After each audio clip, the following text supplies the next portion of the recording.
कहते उलमाए हिंद, उनके मोहम्मद बदीन या कुछ इस तरह का नाम है, उसके जो चीफ हैं,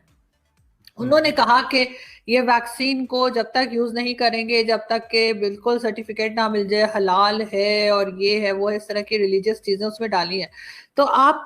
क्या समझते हैं कि इस तरह की बातें फैला के, इस तरह के रूमर्स फैलाकर जो है, क्या इसको रोकने की कोशिश करेंगे कि, या फिर ये कि जो मुस्लिम वहां पे रहते हैं भारत में, वो इस तरह की नैरो माइंडेड नहीं है, इस तरह की सोच नहीं रखते और इस वैक्सीन को लेने के लिए वो कोई इस किस्म की बात नहीं करेंगे कि इसमें हलाल होना चाहिए, या इसकी पैकिंग में कुछ लोगों ने ऑब्जेक्ट किया है इंडिया में, तो उसको आप किस तरह देखते हैं? देखिए, पहले तो जहां तक ये वैक्सीन्स का सवाल है जो भारत में अप्रूव हुई है, दोनों कोवैक्सिन और कोविशील्ड, जो कि एस्ट्राजेनेका ऑक्सफोर्ड से और सीरम इंस्टीट्यूट से बनाई गई है, और भारत बायोटेक की कोवैक्सिन, इसमें पहले तो क्लियर कर दिया गया है कि उसमें क्या इस्तेमाल हो रहा है। और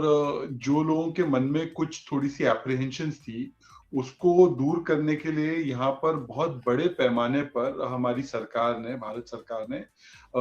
डिस इन्फॉर्मेशन कैंपेन को बस्ट करने के लिए बहुत कैंपेन्स चलाए हैं। और खुद प्रधानमंत्री ने एक नहीं कई अनेकों बार, अब उनका हाल ही में इंटरैक्शन भी हुआ, जो लोग जिनको ये वैक्सीन लगी, बेनिफिशियरीज, उनके साथ उन्होंने ऐसे ही जैसे हम बातचीत कर रहे हैं, उन्होंने बातचीत भी की और उनको बार बार डिस इन्फॉर्मेशन से बचने के लिए कह रहे हैं। अब कुछ लोगों का मैं माफी से कहना चाहता हूँ कि कुछ लोग यहाँ पर जो भारत में हैं,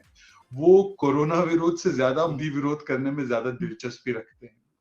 तो उसमें क्या हो जाता है कि कभी कभी उनको, जैसे हमारे यहाँ पे एक सूबे के मुख्यमंत्री रहा करते थे, उन्होंने कहा कि ये बीजेपी की वैक्सीन।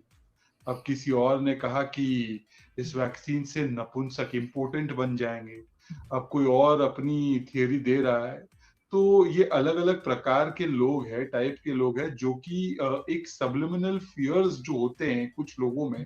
उनको केवल अपनी वोट बैंक की राजनीति के लिए या अपने धर्म के नाम पर राजनीतिक दुकानें चलाने के लिए इस तरीके की अनर्गल अफवाहों को हवा देते हैं। और उनको ये नहीं समझ में आता कि इसका इतना दुष्परिणाम, मतलब लॉन्ग टर्म इतने नेगेटिव इफेक्ट्स होते हैं। जैसे भारत में पोलियो ड्राइव हुआ था, माफी से कहना चाहूंगा, इसी तरीके के लोगों ने एक भ्रम फैलाकर मुस्लिम समाज के कई लोगों को ऐसे भड़काया था कि कई लोग उस वैक्सीन को नहीं ले रहे थे अपने बच्चों के लिए, और उसका बहुत बड़ा खामियाजा भुगतना पड़ा मुसलमानों को। तो आज भी जो लोग इस तरीके का की कैंपेन चलाते हैं, उन्होंने कभी वैक्सीन कैसे बनती है, कौन सी वैक्सीन mRNA है या कोई vaccine adeno vector based vaccine है या इनएक्टिवेटेड वैक्सीन है, किस तरीके से उसकी एफिकेसी है, क्या सेफ्टी है, लैंसेट में उसका पीयर रिव्यू हुआ है, उनको इन चीजों से कोई समझ नहीं है। हमारे यहाँ पर इंडिपेंडेंट रेगुलेटर ने सारी चीजें देखकर क्लियर की है, सभी के लिए क्लियर की है। उसमें कोई ऐसी शंकाएं भी नहीं है, और ना वो जो तरीके के रूमर्स फैला रहे हैं वो भी उसमें कोई सच्चाई नहीं है। खुद वैक्सीन मैन्युफैक्चरर्स ने क्लैरिफाई किया है। तो उसके बावजूद भी अगर ये रूमर्स फैलाए जा रहे हैं, तो उसके पीछे सिर्फ और सिर्फ मैं समझता हूँ मिस्चिवियस एलिमेंट्स है। और उनको समझना होगा कि पब्लिक हेल्थ पर इस तरीके का मिस्चिव और पॉलिटिक्स नहीं करना चाहिए। और कम से कम धर्म के नाम पर, मैं मुसलमान हूं, मैं आपसे कहता हूं कि मान लीजिए कि अगर ऐसा मौका आता है कि जान बचाने के लिए अगर पोर्क कंज्यूम करना पड़े, तो कुरान में जो लिखा है वो आप और मैं दोनों जानते हैं उसके बारे में। तो इस तरीके से तो है नहीं कि अगर कोई चीज आपकी जान बचाने वाली है, पहले तो उसमें है ही नहीं पोर्क। पर जो आप अगर ये अप्लाई भी कर दे कि अगर उसमें है भी, तब भी कुरान क्या कहता है और इस्लाम क्या कहता है वो बड़ा क्लियर है। तो फिर भी अगर किसी को बहकाना है, भड़काना है, और सिर्फ इस कोरोना के वैक्सीन ड्राइव को फेल करना है, भारत का वैक्सीन ड्राइव जो होगा वो दुनिया का सबसे बड़ा और ऐतिहासिक ड्राइव है। 30 करोड़ लोगों को हम वैक्सीनेट करने वाले हैं, 3 करोड़ को पहले फेज में, फिर 27 करोड़ को, जो सबसे वल्नरेबल ग्रुप्स है। तो मुझे लगता है कि इसमें लोगों को अफवाहें नहीं फैलानी चाहिए, खासकर जब उनको इस विषय पर कोई भी इंफॉर्मेशन ना हो। बिल्कुल, लेकिन शहजाद, एक चीज है कि ये इस तरह की बातें जो हैं, जो कि चाहे वैक्सीन के अगेंस्ट की जाए या कुछ, ये ज्यादातर मोस्ट ऑफ द टाइम हम ये देखते हैं कि ये मुस्लिम कम्युनिटी की तरफ से ही आती है,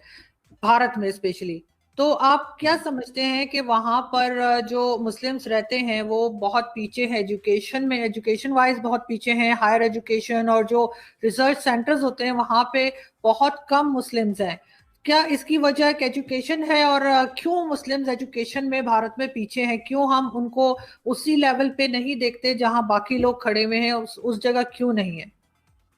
देखिए, इसका मैं आपको जवाब देता हूं। दरअसल क्यों भड़काया जाता है इस तरीके के रूमर से, इसके पीछे मुस्लिम कम्युनिटी का दोष नहीं है, पर मुस्लिम कम्युनिटी के नाम पर जो हम कहते हैं मुस्लिम अपीजमेंट की पॉलिटिक्स की जाती है भारत में। तुष्टिकरण कहते हैं उसको शुद्ध हिंदी में। It is a politics of appeasing a community to play to their fears, to play to their interest exclusively, not in a secular manner but in a very Islamist communal manner। तो वो politics जो कुछ पार्टियां यहाँ पे तथाकथित so called secular parties करती हैं अपने वोट बैंक को बढ़ाने के लिए, उन पार्टीज का दोष है। अगर आप देखें जो बयानात आए हैं वैक्सीन को लेकर, नेगेटिव बयानात और हाईली इलॉजिकल बयानात, वो सारे बयानात उन्हीं secular so called secular parties के आए, चाहे वो कांग्रेस हो, चाहे वो समाजवादी पार्टी हो, चाहे वो इस तरीके के जो पार्टीज है जो इस वोट बैंक को केटर करना चाहती है अपीजमेंट पॉलिटिक्स के जरिए, वही ये चीजों को, इन थ्योरीज को आगे बढ़ा रही है या उन ग्रुप्स को पेट्रोनेज दे रही है जो इन अनर्गल रूमर्स को फैला रहे हैं। और वो इसलिए करते हैं क्योंकि हमेशा से उनका जो कॉन्सेप्ट रहा है मुसलमानों से वोट लेने का, वो यही रहा है कि ए मुसलमानों, तुम गरीब रहो, तुम अशिक्षित रहो, you stay uneducated, you remain poor, you remain illiterate, you remain out of the political power structure. आपको हम एक गेटो में, एक स्लम में रखेंगे, आपको एक साथ इकट्ठा रखेंगे और आपको हम डर दिखाएंगे, देखो वो हिंदू आ रहा है आपको मार देगा, देखो वो आरएसएस वाला आ रहा है वो मार देगा, देखो मोदी आ रहा है मोदी मरवा देगा, इंजेक्शन लगा के मरवा देगा। इस तरीके का फियर साइकोसिस क्रिएट करके उनका वोट लेने की सिर्फ राजनीति 60-70 साल में हुई है हमारे यहाँ पर। तो इसकी वजह से उनके एजुकेशन, उनकी माली हालत, उनके बाकी स्टेटस को उठाने के लिए कोई राजनीति कभी नहीं हुई है। अगर हमारे यहाँ पे एक सच्चर कमेटी रिपोर्ट है, उसको अगर आप देखेंगे तो सबसे ज्यादा बुरी हालत में मुसलमान बंगाल में रह रहा है या उन प्रदेशों में, उन स्टेट्स में रह रहा है जहां पर सो कॉल्ड सेकुलर पार्टीज रही है। और उनका फॉर्मूला केवल एक है, don't ask us for anything like education और अपलिफ्टमेंट, आप केवल ये याद रखो कि हम आपको उनसे बचा रहे हैं, हम उनसे मतलब हिंदुओं से बचा रहे हैं, वरना तो हिंदू आपको राइट्स में मार देगा। तो इस तरीके के झूठे अफवाहों को फैलाकर मुसलमानों को डराकर ये राजनीति की जाती है, 60 साल से की, इसलिए वो गरीबी में अभी तक है। और अभी भी वैक्सीन से लेकर हर मुद्दे पर मुस्लिमों को मोदी से डराओ, बीजेपी से डराओ, आरएसएस से डराओ, ये राजनीति चलती आ रही है।